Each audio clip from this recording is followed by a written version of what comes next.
So you are a federal skilled worker and you went to enter the express entry pool. You hit submit and it said ineligible. Here we have a live example of somebody who had that same situation, and we figured out what happened and we overcame that ineligible problem. So if you're having the same issue, stick with me to the end to find out what you might be doing wrong to get yourself into the express entry pool. Let's do it. If you find value after watching this video, please hit the like button and consider subscribing to this channel.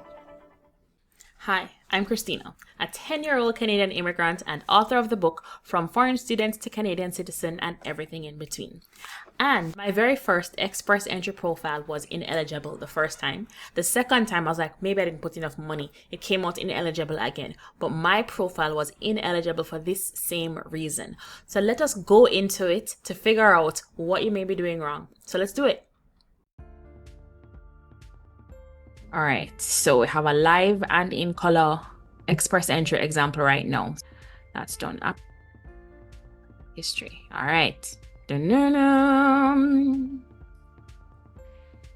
Let us find the thing that is getting or let us put in the work history first, and then we're going to go back to the primary occupation, right? Because I'm pretty sure that because you put in your primary occupation the knock of the upcoming job, which you have zero experience in, and you're only being qualified for it here, you technically have no work experience that you're qualified for based on how this is reading. Save and add. So based on this, what I would say, you broke it up and everything, but I would say that this last knock that you did, that you became eligible for when you I selected 2016, the end of the degree period. Right, so I'm just checking now to confirm that you have a bachelor's degree in business services, which is fine. You have that, so that works, and several years of experience in the field from before, and that's what you do. So I think that's fine. So I'm saying license. It said something about license. Should we ignore that? It says may be required now. May be required for some business services. So like some like people in financial services. So like a financial advisor-ish person probably needs an LLQP of the sort or something like that. So that's different.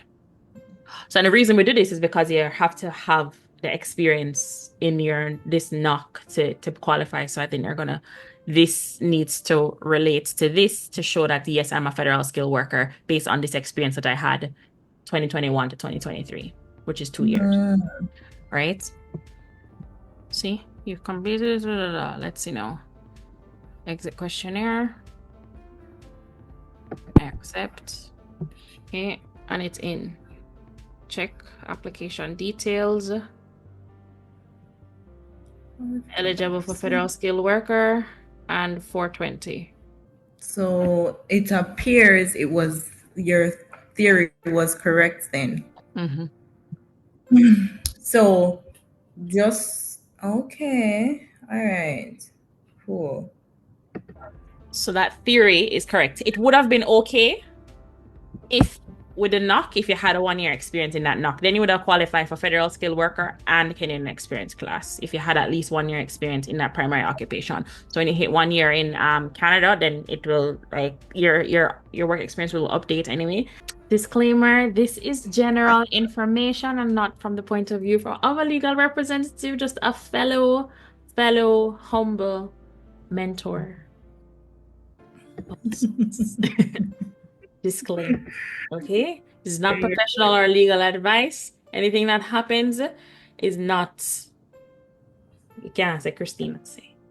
There you go. 1 year experience in your primary occupation is important to qualify for federal skilled worker, especially if you're not yet a Canadian experience class. And especially if you do have a job offer. So let's say you get a job, make sure that the knock code, don't put in the job that you have in Canada. No, put the job that you have back home.